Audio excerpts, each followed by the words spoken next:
The sun hung low over the horizon, spilling molten gold across the endless stretch of desert, where dust rose like smoke behind the wheels of a worn-out wagon. Evelyn Carter tightened her grip on the reins, her gloved hands trembling with exhaustion and the ache of uncertainty. She had been traveling west for weeks, from Missouri through dry canyons and silent plains, chasing a dream that had long since lost its color. Her father had died the winter before, and with his passing, the farm had gone to debt and strangers. She had no family left, no destination but west, and no company but an old mare that limped with every mile. As she rode into the twilight, the world around her felt hollow, as if even the wind had forgotten her name. She found the river by accident. It cut through the desert like a silver blade, reflecting the dying light of day. Evelyn dismounted, led the horse to drink, and knelt to scoop water into her cracked palms. It was there, in that hush between dusk and night, that she felt it. A presence, the kind that silences every thought and stirs something deep inside the chest, half fear and half awe. She turned slowly, her breath catching when she saw him. He stood across the river, tall, motionless, painted by the colors of the dying sun. His dark hair fell over his shoulders, tied loosely with leather. His bare chest was crossed with beads and scars, his face shadowed by calm intensity. Even from that distance, Evelyn could feel the weight of his gaze, steady and unreadable. He was Apache, unmistakably so, and though she had heard stories of raids and bloodshed, something in his stillness told her he was not here for harm. For a long moment, they just stared across the river at each other, the water whispering between them. Evelyn rose, her skirt brushing the dirt, heart pounding in her throat. "I mean no trouble," she called, her voice smaller than she meant it to be. He didn't move, didn't speak. Only after a silence that stretched long enough for the sun to sink below the horizon did he step forward, crossing the river without hesitation. The water reached his knees, glittering around his legs, and Evelyn took an instinctive step back. But when he came close enough that she could see the faint scar along his jaw, she realized his eyes, deep, dark, and steady, held no threat, only watchfulness. "You are far from the white towns," he said at last, his voice low and accented, rough like stone warmed by sun. "I'm traveling west," Evelyn managed, clutching her shawl tighter. "Looking for work? Or something close to it?" He nodded once, glancing toward her wagon. "Alone?" The word sank heavy between them. She didn't answer, she didn't have to. The way her shoulders sagged, the dust on her face, the fear behind her steady gaze said it all. "My horse is tired," she murmured after a while, "and I've run out of food." He tilted his head slightly, studying her. "You should not travel alone in this land. The nights are cold. The coyotes come close. Worse things than them sometimes." Evelyn forced a small, brittle smile. "I'll take my chances." He looked at her for a long time, longer than was polite, longer than made sense. There was something in his eyes, something that almost looked like pity, though it softened quickly into quiet resolve. "My camp is near," he said finally. "You can stay for the night." Every instinct told her not to trust him. But the night was coming fast, the chill already creeping over her arms, and the river sang a lonely tune that made her ache for human company. She hesitated, searching his face for deceit, but found only an honesty so direct it frightened her more than lies ever could. "Just one night," she whispered. He gave a slight nod, then turned, expecting her to follow. She hesitated again, glanced at her horse, then gathered her courage and walked after him. The path wound through low mesquite trees and scattered stones until they reached a small hollow where a fire burned low. The camp was simple, a lean-to of branches and hides, a few tools, a bow and arrows leaning against a rock. He moved with the quiet grace of someone who belonged to the land, his every motion efficient, precise. She felt clumsy beside him, too loud, too uncertain. When he handed her a wooden bowl of roasted corn and dried meat, she murmured thanks without meeting his eyes. They ate in silence. The firelight flickered across his features, highlighting the planes of his face. Strong, deliberate, solemn. Every now and then she felt his gaze on her, and her stomach tightened in ways she didn't understand. It wasn't fear anymore.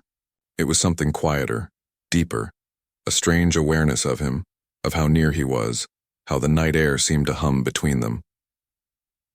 When the food was gone, he leaned back on one elbow, watching the flames. "What is your name?" Evelyn Carter, he nodded. I am Tahoma.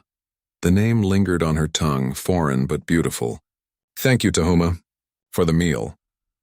He looked at her then, and though his face remained unreadable, his voice softened. You should rest. Tomorrow we see where your road leads. Evelyn wrapped her shawl tighter, lying near the fire, though she doubted she'd sleep. The stars were sharp above them, and somewhere in the distance a coyote called. She turned her head once, just enough to see him lying not far away, his eyes closed, his chest rising and falling with calm rhythm. But after a moment, as the fire cracked softly, she realized his eyes weren't closed at all. He was watching her, not with threat, but with that same quiet intensity as before, as if she were something he was still deciding whether to protect or let go. For the first time in weeks, Evelyn didn't feel alone. She drifted to sleep with the sound of the river and the whisper of the Apache's breath beside her, not knowing that the moment she crossed that water, her life had already begun to change forever. When Evelyn woke, the world was washed in gold. The sun was just cresting the rim of the canyon, spreading slow ribbons of light through the mist that hung over the river. For a moment, she didn't know where she was. The warmth on her skin, the soft rustle of leaves, the faint smell of wood smoke all blending into a dream. Then memory returned, the stranger, the camp, the quiet voice that had promised her shelter. She turned her head slightly and saw him, Tahoma, kneeling beside the fire, coaxing a spark back to life with deliberate, graceful hands. The sight drew something from deep inside her, something she hadn't felt in a long time. Safety. He looked up and met her eyes. The faintest curve touched his mouth, not quite a smile, more an acknowledgement that he'd noticed her watching him. You sleep long, he said softly. Evelyn pushed herself upright, brushing the dust from her skirt. I haven't slept so peacefully in weeks, she admitted, surprised by the truth in her own words. He nodded, feeding a small piece of dry wood into the flame. The fire watches while we sleep, he murmured almost to himself. It keeps the cold and the shadows away. She followed his gaze toward the flames, her heart tightening at how easily he spoke of things she could feel, but not name. There was a steadiness in him, something grounded and calm that quieted the restlessness inside her. When he handed her a tin cup of water and a small strip of roasted rabbit, their fingers brushed briefly. It was nothing more than a passing touch, but it left a warmth that lingered even after he turned away. They ate in silence. The sounds of morning filled the air, the gurgle of the river, the distant cry of a hawk, the whisper of wind through the cottonwoods. Evelyn found herself wanting to fill the quiet, to ask who he was, where he came from, what life had made his eyes so deep and still, but something about his composure made her hesitate. He didn't speak much, and when he did, his words felt chosen, meaningful. She didn't want to break that fragile peace between them.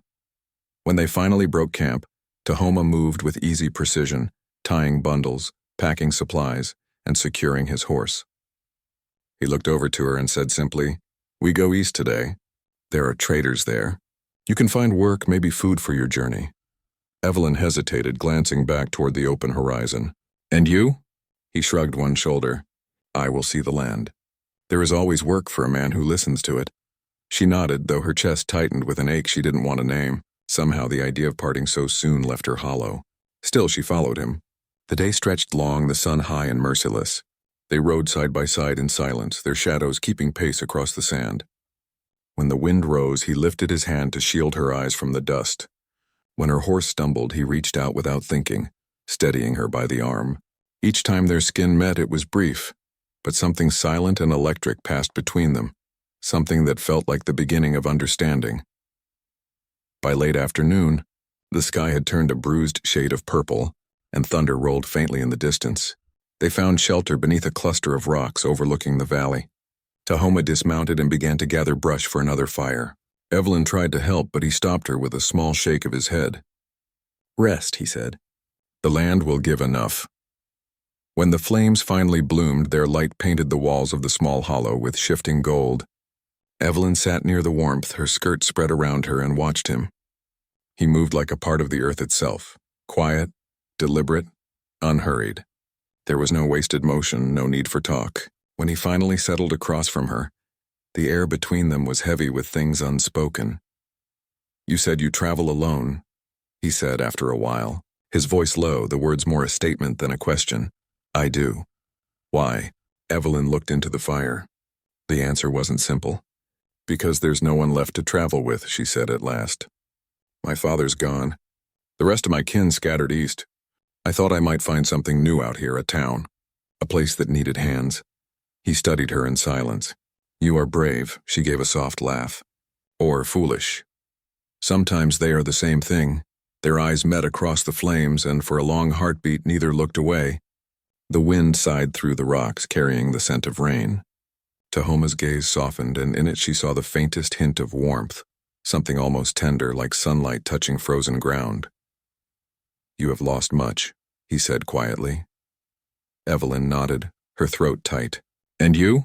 He didn't answer at once.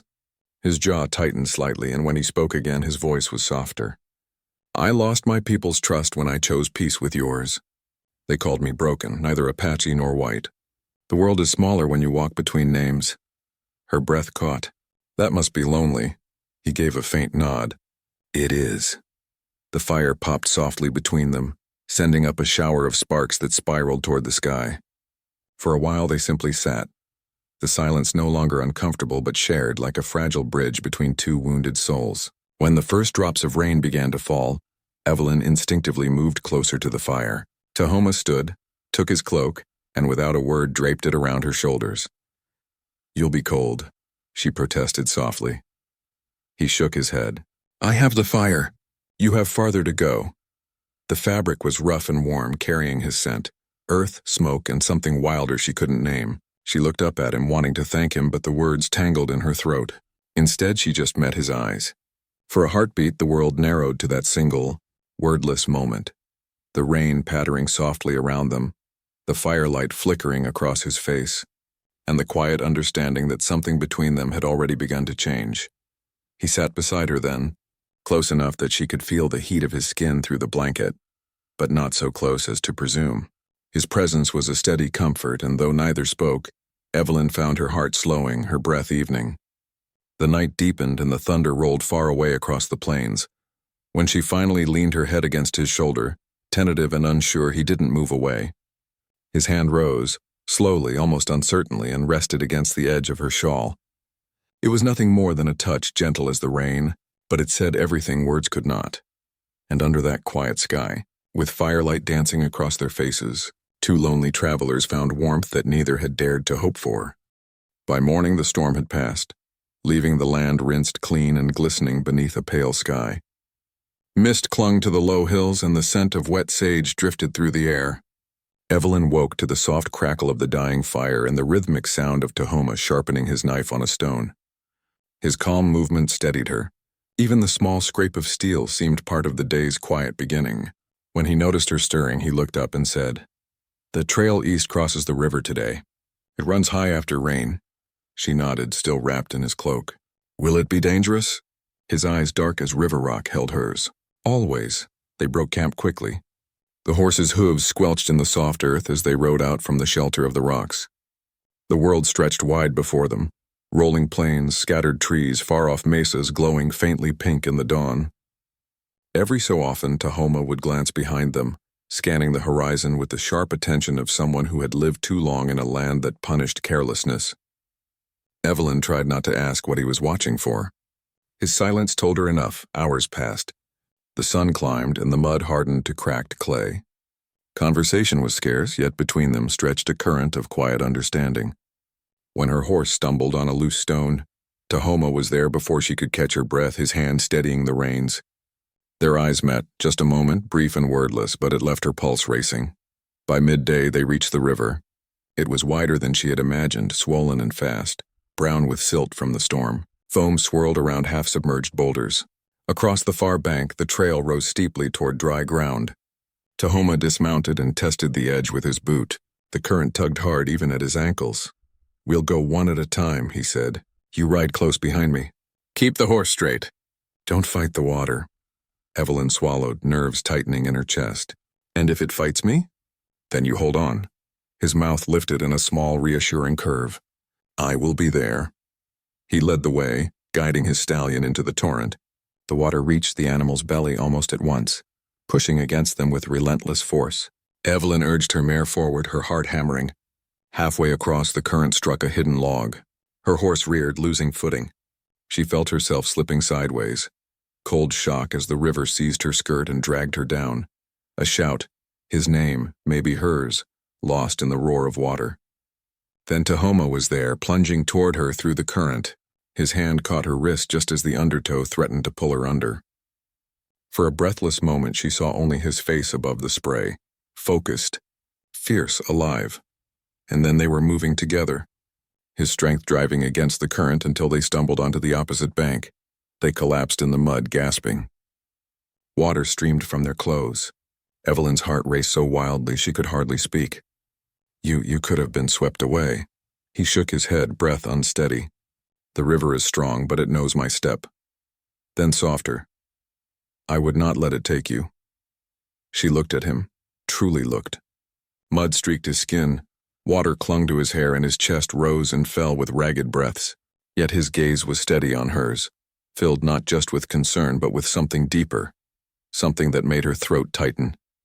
Gratitude, awe, and an emotion she dared not name tangled within her. He helped her to her feet. The brush of his hands, the steadiness of his grip, the way his thumb lingered briefly at her wrist. All of it sent a shiver through her that had nothing to do with cold. "Thank you," she whispered. He only nodded, as if the rescue required no thanks. They walked the horses up the slope and found a patch of sunlight to dry. He started a small fire from flint and damp twigs, coaxing it patiently until smoke curled skyward. Evelyn removed her boots and spread her skirt toward the warmth. The air between them was quiet, charged. "You risked your life," she said finally. "It is no risk," he replied. "When we walk together, we share the same path. If one falls, the other must follow." She studied him through the wavering heat. "You speak as if you've always known how to save strangers." His expression softened. "You are not a stranger now." The words settled in her chest like a heartbeat. They didn't need further explanation. She could feel it, the shift, the subtle tether forming between them. The way her fear had become trust, her solitude becoming something else entirely. They spent the afternoon near the riverbank, drying what they could. Every now and then Tahoma glanced westward, his jaw tightening. Evelyn followed his gaze and saw nothing but shimmering horizon. "Are we being followed?" she asked quietly. He hesitated before answering. "Maybe. There are men who do not like to see a woman travel with one of my blood. If they find us, they will not ask your choice." Her stomach nodded. "Then we ride fast?" He gave a slow nod. "We ride smart." By the time the sun dipped low, they were already moving again. The landscape glowed copper and rose, the river now a ribbon of fire behind them. As they rode, the air cooled and the sky deepened to indigo. Evelyn's exhaustion returned, but so did a strange calm. Each time her horse stumbled, Tahoma's hand found the reins. Each time she looked over, his eyes were already on her, checking, guarding, silent promises in the fading light. When they finally stopped for the night, the wind had died and the stars came out sharp and endless. Tahoma built another small fire, then sat opposite her as he always did. Yet tonight something in the space between them had changed. Wider, yet somehow closer. "You were not afraid," he said quietly, watching the flames. Evelyn smiled faintly. "I was terrified." He looked up, the faintest glimmer of humor in his eyes. "You hid it well. I learned from someone." He tilted his head. "Who?" "You." For the first time he truly smiled, a small warm curve that reached his eyes and stayed there. The sight stirred her more than any words could. They sat together until the fire burned low, listening to the hush of the world around them. And when sleep finally crept over her, she knew that somewhere between the storm and the river, the stranger who had saved her life had quietly begun to steal her heart. Evening settled slowly over the plains, that tender hour when day still lingers in the sky but night already whispers at the edges. The air carried a strange stillness. Even the wind seemed to hold its breath. For the first time since the river, Tahoma's composure looked shaken. He kept glancing toward the ridges behind them, his eyes narrowing in the fading light. Evelyn felt it too, the faint prickle between her shoulders, that instinct that danger was near. But more than fear, she felt an odd calm. After all they had crossed together, it seemed impossible that anything could separate them now. They reached a stand of twisted juniper just as darkness fell. Tahoma led the horses into the brush and motioned for silence. From the shadows beyond came the faint sound of voices, rough, indistinct, the kind that carried anger rather than laughter. Evelyn's heart began to pound, but Tahoma touched a finger to his lips. "Wait," he breathed, then slipped away like smoke between the trees. The minutes stretched into long, breathless shapes. She knelt beside the horses, one hand on the warm neck of her mare, listening to every sound. When he returned, the moon had begun to rise, silvering the ground. "3 riders," he whispered. "They follow our trail but do not know where it ends. We must stay until they pass." She nodded, though her pulse still thundered. "Will they hurt us if they find us?" "Perhaps not you," he said quietly. "But me. They will not understand why an Apache rides with a white woman." Evelyn felt a surge of defiance she hadn't expected. "Then they'll have to understand." He looked at her, startled, and for a moment the weight of his worry eased. "You are brave again," he murmured. "And foolish." "Sometimes they are the same thing," she answered, echoing his own words. And that small exchange drew a smile from him even in the danger of the night. They waited until the hoofbeats faded. Only then did he lead her higher into the rocks where a narrow shelf overlooked the valley below. A fire would be too dangerous, so they huddled in the chill darkness, the stars bright above them. The silence was enormous, but not empty.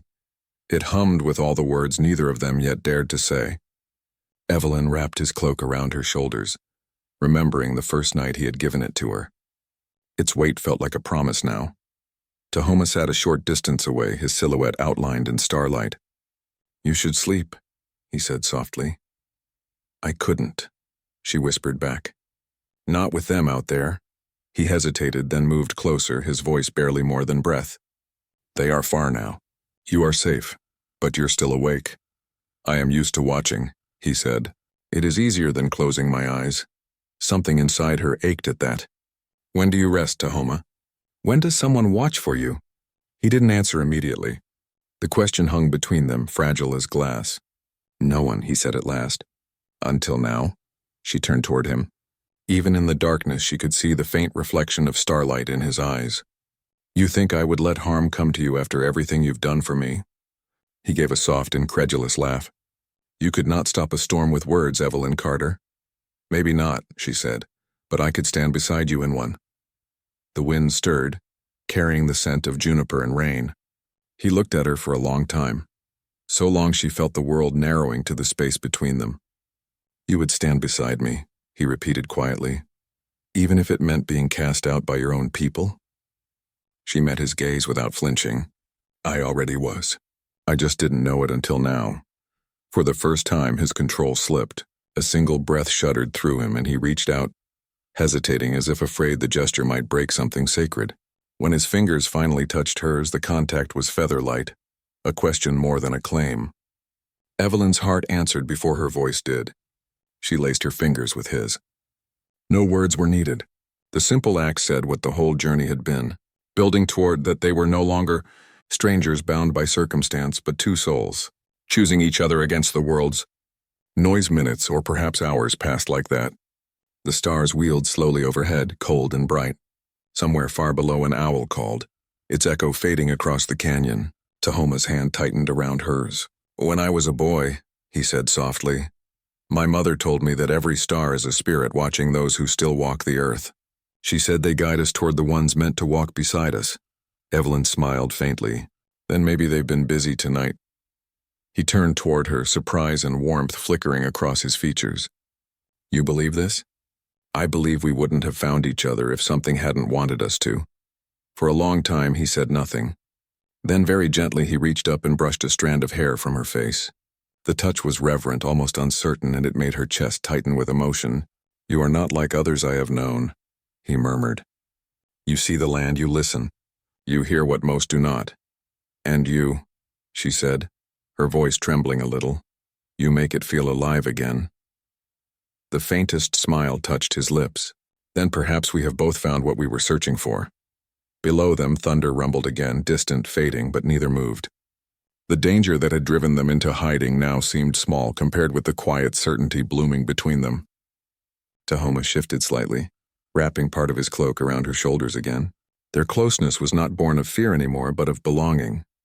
When Evelyn leaned her head against his shoulder, he exhaled softly as though something long locked within him had finally found release.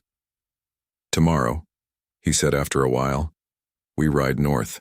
There is a valley where the earth is rich, where no one will follow. You could stay there, work the land, be free. And you?" she asked. "I will go where the wind tells me." She turned her face up to his, searching his expression in the dim starlight. "What if the wind tells you to stay?" His breath caught just once, and in that small sound she heard every answer she needed. His hand rose, resting gently against her cheek. "Then I will listen," he whispered. Neither spoke again. The world around them was vast, endless, filled with dangers yet to come. But for that one night the fear was gone. There was only the steady rhythm of their breathing, the shared warmth beneath the stars, and the understanding that love, quiet, unspoken, and stronger than any river or storm, had already found them. The first light of dawn touched the ridge like a quiet blessing. Pale gold spilled across the horizon, softening the rough outlines of stone and sage into something almost holy.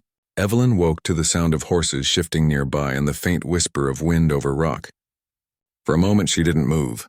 She simply lay there, wrapped in Tahoma's cloak, feeling the warmth of the place where he had slept beside her. Then she opened her eyes and saw him a few paces away, standing at the edge of the precipice, watching the sunrise as though he were speaking silently with the world itself. The sight of him, tall still, his dark hair catching the first gleam of sun, filled her with a peace she hadn't known in years. When he turned, the gentle expression on his face was different from any she had seen before. There was stillness in it, yes, but also the fragile beginning of hope. "They are gone," he said quietly. "The riders. The night carried them east." Evelyn rose, brushing the dust from her skirts. "Then it's over?" "For now," he replied. "But there will always be others who do not understand." She walked toward him, her boots crunching lightly over the stones. "Then let them not understand," she said softly. "We do." For a heartbeat, neither spoke. Then his eyes met hers, and she saw something shift within him, not sudden but inevitable, like a river finding its course. "We ride north," he said again, his voice low and certain. "There is a valley beyond the red hills. My people call it the place where the morning rests. It is quiet there. The soil is rich. You could make a home." Evelyn smiled faintly. "You keep saying you. Not we." He looked away toward the horizon as if the words he wanted to say were caught somewhere in the light. "Because I would not hold you to a promise born of fear." "That's not what this is," she said. "Not anymore." Her words lingered between them, fragile as dew. Slowly he turned back to her. "Then ride with me," he said. "We will see the valley together." They rode for 2 more days through country that seemed untouched by time. The earth opened wide around them, rolling plains of ochre and gold, ridges painted crimson by the sinking sun, rivers that glittered like glass threads weaving through the land. Sometimes they spoke, but more often they rode in silence, the quiet between them filled with a language they both understood without words. At night, when they camped beneath the stars, Evelyn caught herself watching him as he moved through the firelight, his every gesture unhurried, as though he carried the rhythm of the earth itself inside him. On the 3rd morning, as dawn climbed slowly over the hills, they reached the place he had spoken of. The path opened suddenly into a valley wide and green, cradled by red cliffs and washed in the silver mist of a river that wound through its heart. Wildflowers carpeted the ground in colors too vivid to name. A herd of antelope grazed in the distance, lifting their heads briefly to regard the newcomers before returning to the grass. Evelyn drew in her breath sharply, her heart swelling at the sight. "It's beautiful," she whispered. Tahoma nodded, his gaze sweeping the landscape with quiet reverence. "This land remembers kindness," he said softly. "It gives back what is given to it." Evelyn dismounted slowly, her legs trembling slightly from the long ride. She crouched to run her fingers through the cool grass. It felt alive, full of promise. She looked up at him. "Do you ever miss it? The places you've left behind?" He hesitated. A man cannot live in the past, but he can carry it with him, like a stone in his pocket, a reminder of where the path began. "And what about the path ahead?" she asked. He smiled, then the faintest curve of his lips. "That depends on who walks beside me." For a moment the world went very still. The wind stirred the grass in a slow, rippling wave. Evelyn rose and took a single step toward him. "Then it seems we both found where we were meant to be." He looked down at her, the morning light glinting in his eyes. "You would stay here," he said, almost disbelieving. "With me?" She nodded. "With you." Something unspoken passed between them. Relief, wonder, gratitude, love, all bound together in a silence so complete that even the river seemed to pause to listen. Tahoma reached for her hand, and when their fingers met, it felt like coming home. The days that followed were filled with quiet work. They built a shelter near the river, using stones from the hills and branches from the nearby woods. Evelyn learned to grind corn between smooth rocks, to fish in the shallows, to read the signs of weather in the clouds. Tahoma hunted and tended to the horses, teaching her the ways of the land, how to move softly, how to listen for what the wind carried. Sometimes when she laughed at her own clumsiness, he would smile in that quiet way of his, as if her joy itself was a kind of miracle. At night they sat by the fire, sharing stories in the language of both their worlds. She told him of her family back east, of the loneliness that had driven her westward. He told her of the red mesas, the songs his mother used to hum, the belief that the earth held memory and love if one only listened. Slowly those two worlds began to weave together into something new, a bridge between what had been and what could be. One evening, after a long day of work, the sky turned a shade of lavender she had never seen before. The first stars appeared, shimmering faintly above the ridgeline. Evelyn stood at the edge of the river, watching their reflection dance across the water. She felt him approach before she heard him. When his hand brushed hers, she didn't pull away. They stood there for a long time, side by side, saying nothing. "Do you ever think," she whispered, "that maybe the stars brought us here on purpose?" "I know they did," he said quietly. "Because when I look at you, I feel their light inside me." Her breath caught. She turned toward him, and in his eyes she saw everything she had been searching for: peace, strength, tenderness, belonging. He raised his hand and cupped her cheek, his thumb brushing softly across her skin. "You have changed the way I see the world," he said. "Before you, I thought love was something the wind carried away. But now I know it is something that stays. And I thought I had to keep running," she replied. "But maybe I was only meant to find where I could stop." The river murmured at their feet. The fire crackled softly behind them, and above, the stars shone like 1,000 quiet witnesses. He bent his head then. Not a claim, not a demand, but a wordless vow spoken in the space between their hearts. When she closed her eyes and rested her forehead against his, it felt less like an ending and more like the moment the world began again. In that valley, where the morning rested and the wind carried no more echoes of fear, two souls found the peace they had both been denied. The days grew into seasons. The land bloomed beneath their hands and laughter filled the air where once there had only been silence. Love, gentle and enduring, took root there. Not the love born of chance or necessity, but of choice, of courage, and of the quiet certainty that some bonds are written long before they are spoken. And so, in the stillness of the valley that would one day bear their names, Evelyn and Tahoma stood together as dawn broke over the hills. Two hearts, one promise and the soft beginning of forever.